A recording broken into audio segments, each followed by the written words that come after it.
Waste Bengal की धरती पे मस्जिदों की भी कमी नहीं है, मदरसों की भी कमी नहीं है, खानकाहों की भी कमी नहीं है। और हम मुसलमानों की शान तीन चीजों से उजागर होती है। नंबर एक मस्जिद, नंबर दो मदरसा और नंबर तीन खानकाह। मस्जिद अल्लाह का घर है, बोलिए मस्जिद अल्लाह का घर है। मदरसा रसूलुल्लाह का घर है, मदरसा बोलिए रसूलुल्लाह का घर है। और खानकाह अल्लाह वालों का घर है, बोल दीजिए ना सुभान अल्लाह। खानकाह अल्लाह वालों का घर है। हजरात, इन तीनों चीजों से, तीनों घरों से जिसका कनेक्शन मजबूत हो गया उसका ईमान मजबूत हो गया, बोल दीजिए ना सुभान अल्लाह।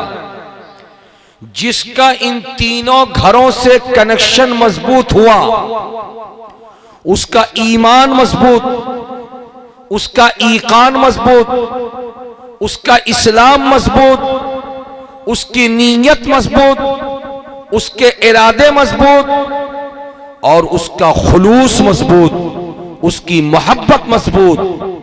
और तीन घरों में से किसी एक घर से अगर रिश्ता कम हो गया तो फिर ईमान में कमजोरी पैदा हो जाती है।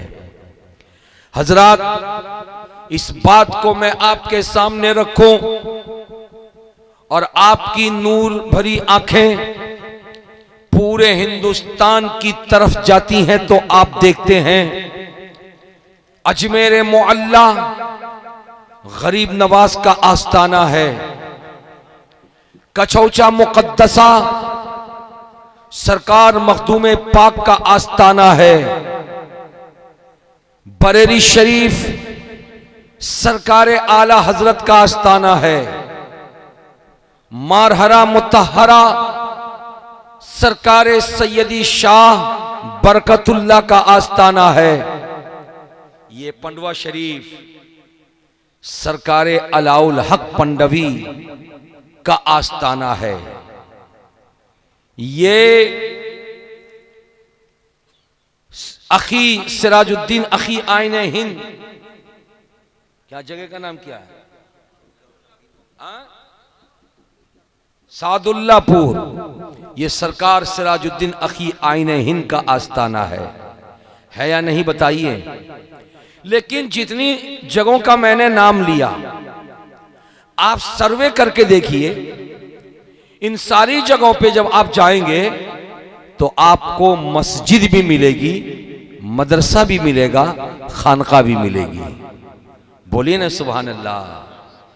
मस्जिद भी मिलेगी, मदरसा भी मिलेगा और बोलिए ना खानका भी मिलेगी। कोई भी बुजुर्ग का आस्ताना ऐसा आपको नजर नहीं आएगा कि बुजुर्ग का आस्ताना तो है मदरसा नहीं है, मदरसा तो है मस्जिद नहीं है।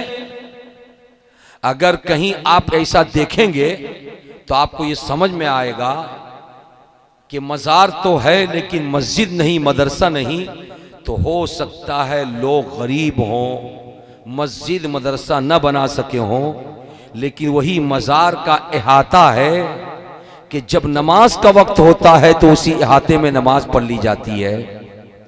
जब कोई इल्म का भूखा और प्यासा जाता है तो उसको इल्म की दौलत भी दे दी जाती है। ये ऐसी जगह है कि जहां पे बंदा एक साथ मदरसा भी पाता है, मस्जिद भी पाता है और खानका भी पाता है। और इन तीनों जगहों के कामकाज अलग अलग है। मैं आपको बताऊं, मस्जिद में इबादत होती है, प्यार से बोलिए, मस्जिद में इबादत होती है। अब मदरसों में कुरान और हदीस की तालीम होती है, प्यार से बोलिए ना। मदरसों में कुरान और हदीस की तालीम होती है, इबादत सिखाई जाती है, रियाजत का तरीका बताया जाता है, तस्बीह व तहलील पढ़ाई जाती है, हुरूफ सिखाए जाते हैं, अदायगी के तरीके बताए जाते हैं, कुरान याद कराया जाता है, मसाइल बताए जाते हैं।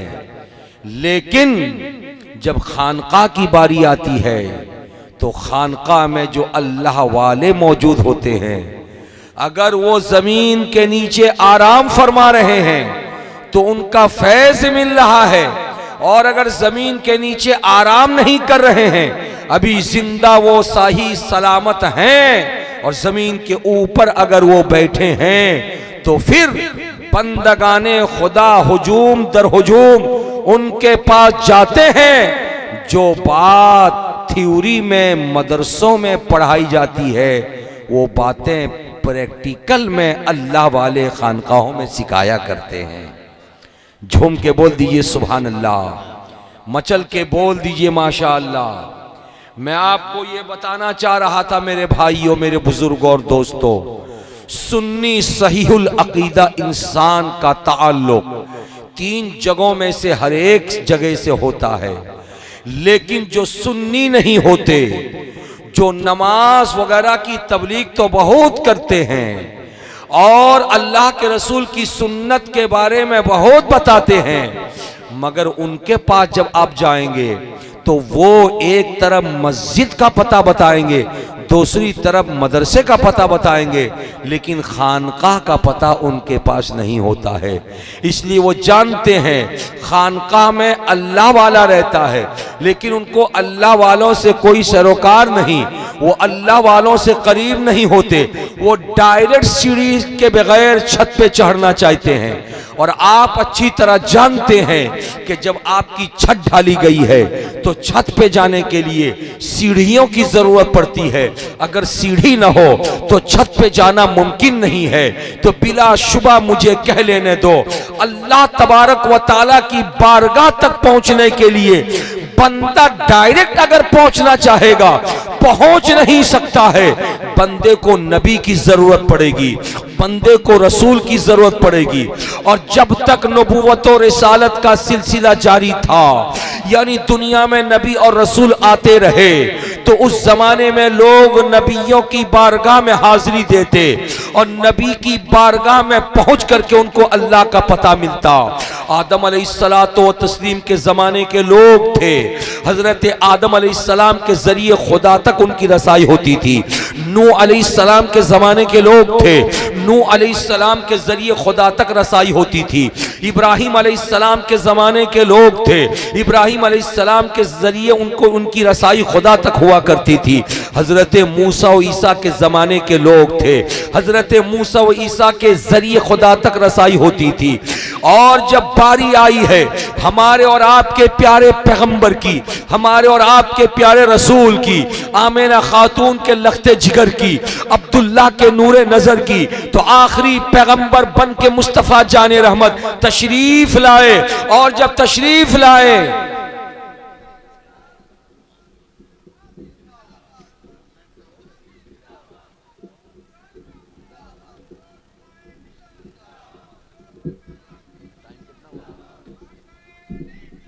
नारे तकबीर, नारे तकबीर, नारे रिसालत, फैज़ाने हुजूर सदरुल्लाह फासिल, फैज़ाने हुजूर फिदाए मिल्लत, फैज़ाने हुजूर नासिरे मिल्लत, फैज़ाने हुजूर नजमुल उलमा, फैज़ाने हुजूर नजमुल उलमा, फैज़ाने हुजूर फ़हीमे मिल्लत, फैज़ान फिदाए मिल्लत, नारे तकबीर, नारे रिसालत।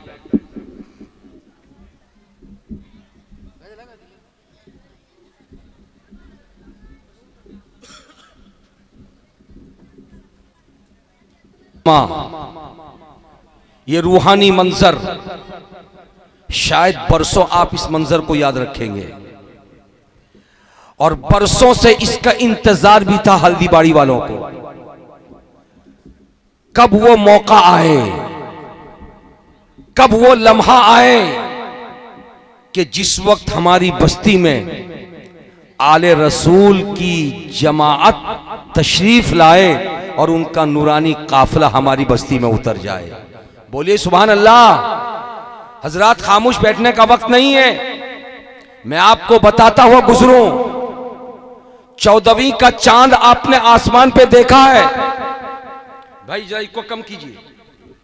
14वीं का चांद आपने आसमान पे चमकता हुआ देखा है, लेकिन 14वीं के चांद में भी वो खूबसूरती नहीं है जो खूबसूरती और जो हुस्न ये आले रसूल तशरीफ रखते इनके चेहरों पे है। प्यार से बोलिए सुभान अल्लाह। और मैं यूं ही नहीं बोल रहा हूं, इसलिए कि भाई इसको कम कीजिए, मैं ऐसे ही नहीं बोल रहा हूं, इसलिए कि इस दुनिया रंगोबू में आप देखेंगे आपको खान बिरादरी भी मिलेगी, आपको अंसारी बिरादरी भी मिलेगी, आपको जोला बिरादरी भी मिलेगी, आपको मुगल की बिरादरी भी मिलेगी, आपको पैठान लोग भी मिलेंगे। हजरात, हर कबीले के लोग, हर बिरादरी के लोग मिल जाएंगे, लेकिन हर बिरादरी का आदमी अगर उससे पूछिए कि अगर आप पैठान हैं तो अपने बाप का, दादा का, परदादा का, लकड़दादा का, चकरदादा का नाम बताइए और यह सिलसिला कहां से आया वहां तक लेके पहुंचाइए, शायद कोई पैठान पहुंचा न सकेगा, शायद कोई अंसारी पहुंचा न सकेगा, शायद कोई मीर पहुंचा न सकेगा, शायद कोई मुगल पहुंचा न सकेगा, शायद कोई जोला पहुंचा न सकेगा, शायद कोई खान वहां तक पहुंचा न सकेगा। लेकिन ये नूरानी जमात आप देख रहे हैं, ये नूरानी जमात, ऐसी प्यारी जमात, ऐसी अजीमुशान जमात, ऐसे प्यारे शहजादे कि जिनके रगों में उस हाशिमी नबी कौनो मका सल्लल्लाहु अलैहि वसल्लम का खून है कि सुबह कयामत तक हर नस्ल के लोग इधर उधर जा सकते हैं, लेकिन सुबह कयामत तक ये पाकीज़ा नस्ल ऐसे ही चलती रहेगी, इसलिए कि इनके रगों में किसी और का खून नहीं है, उस नबी कौनो मका का खून है जिनके सदके में खुदा ने जमीन का फर्श भी बिछाया, आसमान का शामियाना भी लगाया है, और जिस नबी कौनो मका के बारे में बरेली के ताजदार ने कलम उठा के तहरीर फरमाया था, सबसे औला व आला हमारा नबी, सबसे बाला व आला हमारा नबी, सारे अच्छों में अच्छा समझिए जिसे है उस अच्छे से अच्छा हमारा नबी। प्यार से बोलिए सुभान अल्लाह। मामून बाबू मोबाइल रख दीजिए, आज का ये वक्त मोबाइल चलाने और पेरने का नहीं है, माइक लीजिए। हजरात मुकर्रम में आपसे बताना ये चाह रहा था, ये उलमा इकराम तशरीफ रखते हैं, इन शहजादों को आप देख रहे हैं। हजरात मुकर्रम, मैं आपको बताना ये चाह रहा हूं, हल्दीबाड़ी अपनी किस्मत पर नाज करे कि आज रसूल हाशमी सल्लल्लाहु ताला अलैहि वसल्लम की औलाद यहां पर मौजूद है। बोलिए ना भाई, प्यार से बोल दीजिए सुभान अल्लाह। चमनिस्ताने फातिमतुज़ ज़हरा के महकते हुए फूल यहां मौजूद हैं। हजरात, वैसे तो इन शहजादों को अगर आप देखें तो इनका ताल्लुक और इनका कनेक्शन यूपी की धरती से है, लेकिन ये बंगाल वालों की किस्मत है कि यूपी में इनका कबीला रहता है, इनका खानदान रहता है, लेकिन बंगाल अपनी किस्मत पर नाज करे। जरूर बंगाल की मिट्टी ने रब की बारगाह में इल्तिजा पेश किया होगा, परवरदिगार अपने महबूब की औलाद की सवारी मेरे सीने पे तो उतार दे। बोलिए ना भाई सुभान अल्लाह। अपने महबूब की औलाद की सवारी मेरे सीने पे तो उतार दे। और दिल से जब बात निकलती है तो असर रखती है। आप भी अपने परवरदिगार से जब दिली कैफियत पेश करते हैं तो मेरा रब आपकी दुआओं को मकबूल फरमाता है। जब बंगाल की धरती ने अपनी आहोजारी पेश किया होगा, अपनी आहो बका पेश किया होगा, रो करके आंसुओं के कतरात बहाया होगा, तो यकीनी तौर पर परवरदिगार की बारगाह में वो दुआ मकबूल हुई होगी। और खानकाहे नईमिया जो मुरादाबाद शरीफ में है, उस खानकाह के अजीम बुजुर्ग ये शहजादे बैठे हैं। इन शहजादों के परदादा जिनका दुनिया सुन्नियत पर सुबह कयामत तक एहसान रहेगा कि कंजुल ईमान को भी समझना आज मुझ जैसे कम पढ़े लिखे आदमी के लिए भी बहुत समझना आसान नहीं है। ऐसे में सहारा लेना पड़ता है तो इन शहजादों के परदादा का सहारा लेना पड़ता है, इन शहजादों के परदादा से मदद मांगनी पड़ती है। और उन्होंने उसी कंजुल ईमान पर उन्होंने जो तफसीर लिखी कुरान पाक की, खजाइनुल इरफान नाम की, और उसको पढ़ते चले गए। मुझ जैसा नाकारा इंसान भी खजाइनुल इरफान को पढ़ करके कुरान मुकद्दस को बहुत हद तक समझने की कोशिश करता है। दुनिया सुन्नियत पर यह एहसान रहेगा इंशाअल्लाह ताला जब उस खानका तक ये आहो बका और ये आहोजारी पहुंची होगी तो रब्बे करीम का हुक्म हुआ होगा उस खानका के शहजादे हुजूर सदरुल उलमा के लिए। और जब हुजूर सदरुल उलमा के लिए हुक्म आया होगा तो एक बाप अपने सीने में पत्थर रख करके अपनी औलाद को किसी के सुपुर्द करता है। आओ मैं आपको बताता हुआ गुजरो। हजरात तवज्जो हाजिर कीजिए।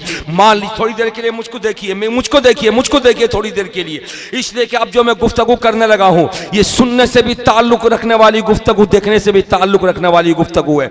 हजरात तवज्जो हाजिर कीजिए।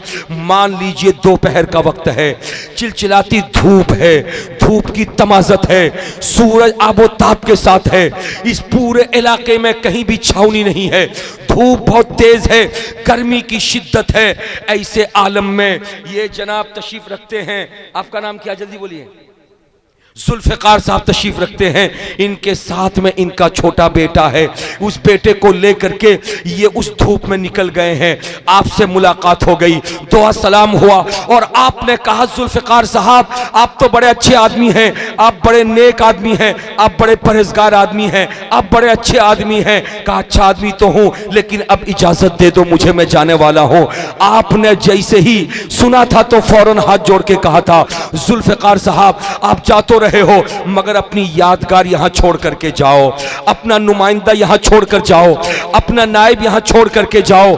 जुल्फ़िकार साहब कहेंगे मेरे साथ मेरा छोटा बेटा है, मैं उस बेटे को क्या छोड़ के जाऊं? कहा हाँ। तो जुल्फ़िकार साहब चीख पड़ेंगे नहीं नहीं मैं उस बेटे को नहीं छोड़ूंगा। कहा क्यों नहीं छोड़ोगे? कहा छोटा बेटा है, धूप की तमाजत को बर्दाश्त न कर सकेगा, सूरज के आबोताब की किरणों को बर्दाश्त कर न सकेगा, ये धूप की तमाजत है बर्दाश्त न कर सकेगा। तुम्हारी खेत तुम्हें मुबारक हो, तुम्हारा इलाका तुम्हें मुबारक हो, मैं जहां से आया हूं मैं वहां अकेले नहीं जाऊंगा, जिस बच्चे को साथ लेकर के आया हूं उस बच्चे को साथ लेकर के चला जाऊंगा। आप देखते रह गए, आने वाले जुल्फ़िकार अपने बच्चे को वापस लेकर के चले गए।